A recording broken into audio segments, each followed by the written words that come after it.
Good day, students. R.A.T.S. Racing Against Time for students in pathology.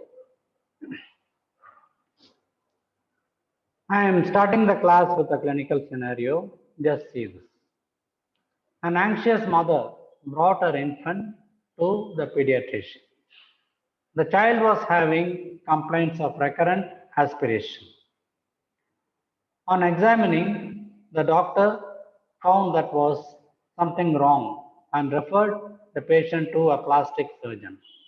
And the team of pediatrician, plastic surgeon, the pediatric surgeon, etc., performed a corrective surgery. What is your diagnosis? Can you discuss the pathology and the mechanism? Give some examples.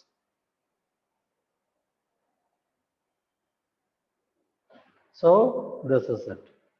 Obviously, a cleft lip and a cleft palate, more than the look of it, a complication can be aspiration and aspiration pneumonia. So what is the disorder? Apoptosis. So it is supposed to be a programmed cell death. Some books just call it as falling off, etc. And it is of importance to us. It can be part of an essay or an essay itself in pathology or a short essay. And the other important modes are mentioned over here. MCQs can very well be asked.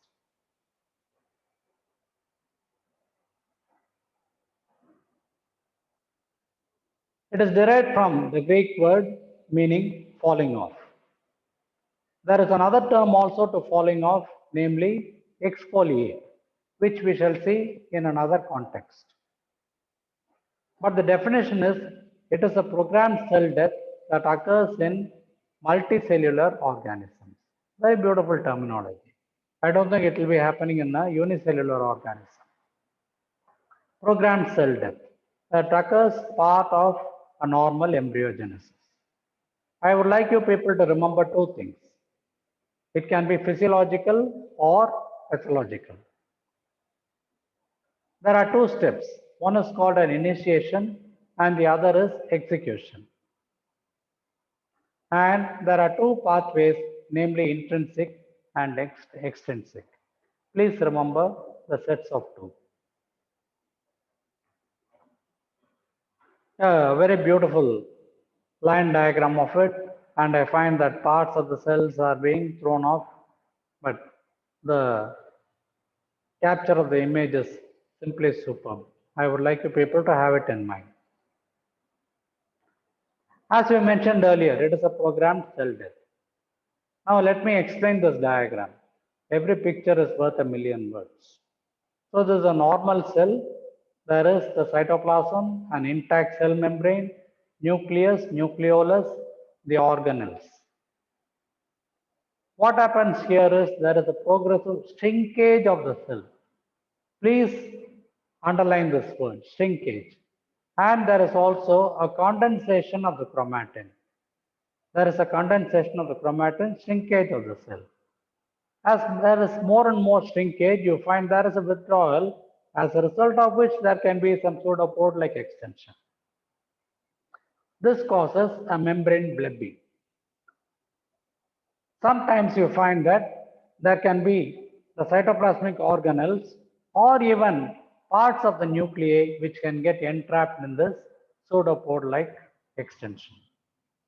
Finally, there is a collapse of the nucleus and then there is a fragmentation and we get what is called as an apoptotic body.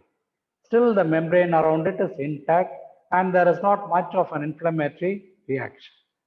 These are called as apoptotic bodies.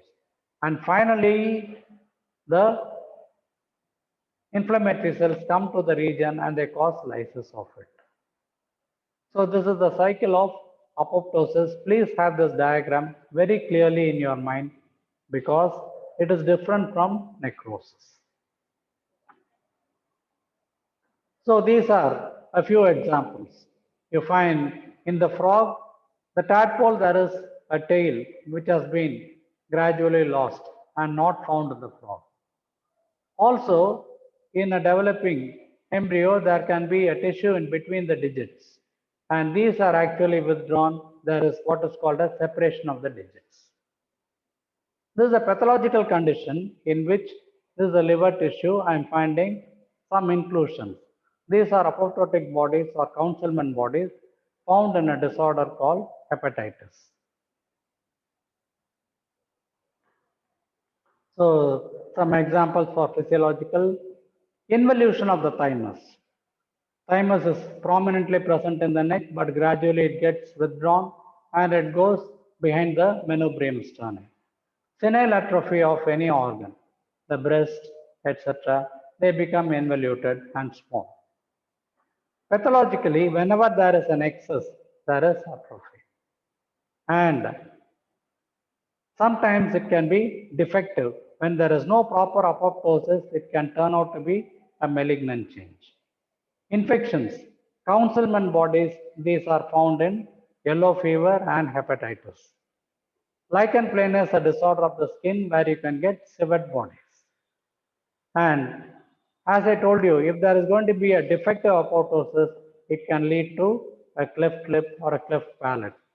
In the heart, there can be a septal defect, ventricular septal defect, atrial septal defect, etc. And apart from defective embryogenesis, there can be apoptosis in cases of heat, radiation, or hypoxia. These can be some external causes. So please do remember malignancy, heat, radiation, and hypoxia. These are all associated with apoptosis. The pathways. When in doubt, divide. Listen to what I say, it is not on the screen. When in doubt, divide. So, this is a particular cell over here in which there is a cell membrane and the apoptotic change is happening within the cell. Let us see what is happening. There is a death ligand or signal, and then there are some receptors in the cell.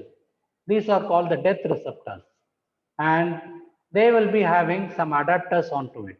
The moment a death ligand gets attached to the death receptor, this is switched on, and the death adapter or the FAD, it activates another component called the disc. What is this disc? Death inducing signal pathway component. So death inducing signal component. So this is over here. What happens is this will in turn activate caspase. This is one of the key element in a case of apoptosis. There will be a precursor to it called as a procaspase. You've got a lymphocyte. There is also a cell called the prolymphocyte. Similarly, caspase is there will be a procaspase. And once caspase, one particular element is formed, there are the other caspases such as 3, 7, etc. 9 also is there. It comes in the intrinsic pathway. So this is the extrinsic pathway. Whenever there is external signal, all these happen.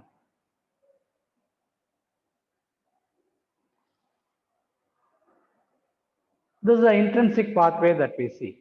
This is much simpler. The stress is there within the cell, not from outside.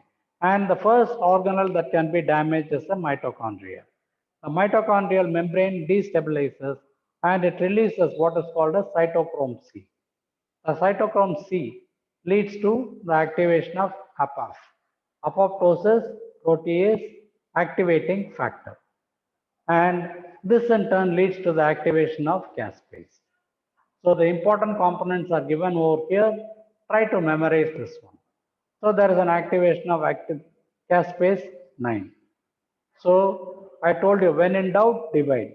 I have divided extrinsic and intrinsic. Now see it in combination. So there is an extrinsic pathway. So these are the things. So there is a ligand, there is a receptor, there is a production of fat, and then the disc material, activation of caspase. Finally, there is apoptosis.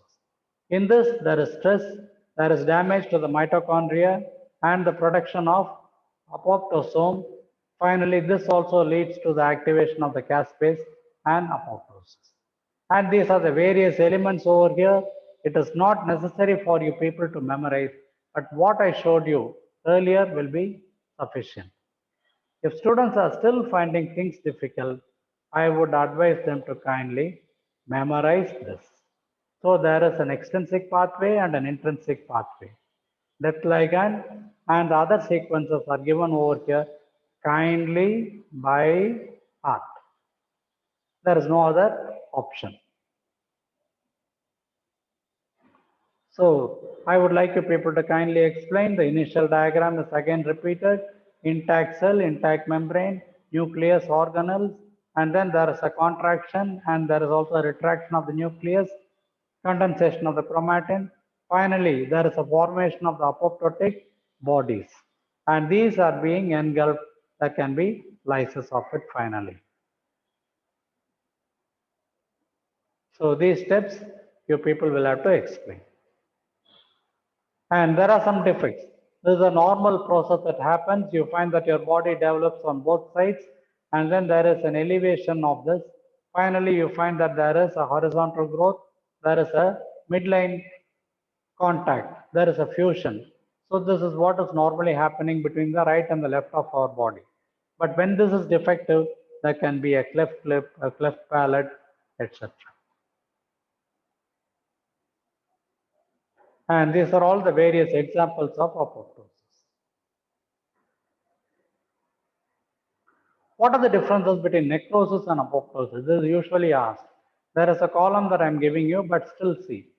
Apoptosis I had explained. In necrosis, you find that there will be a swelling of the cell.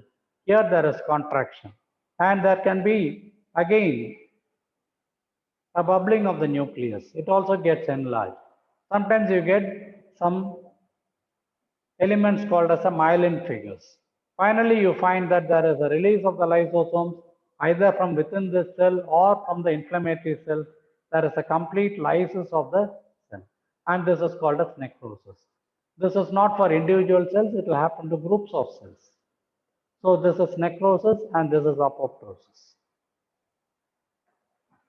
A very superb line diagram which I would like you people to kindly memorize. See this one, you find that there is elimination of unwanted products, the cell shrinks, and there is a fragmentation of apoptotic body, and the credit goes to Priyanka Singh.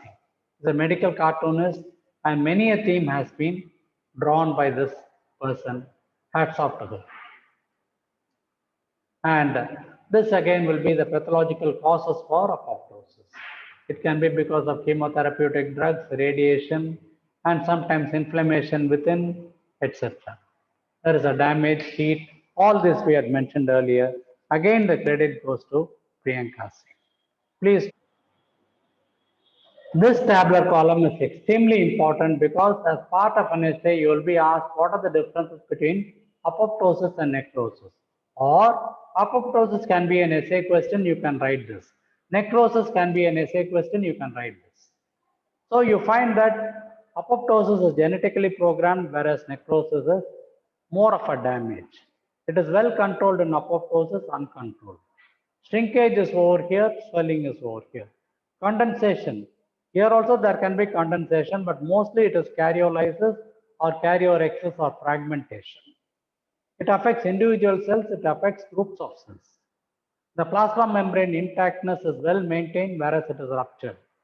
There is a cellular budding, which need not be seen, but we can see myelin figures. Finally, you get apoptotic bodies. There is a leakage of the content from the lysosomes, which can lead to dissolution of the cell. Energy is required here. Here it is not required. It is derived from other cells or your own lysosome. Inflammation is absent. Inflammation is present. And it is mediated by enzymes such as caspase. Here it is independent of caspase. Please memorize this particular tabular column. It is given well in other books, but in our context, this will pave way for an excellent answer. Gracias.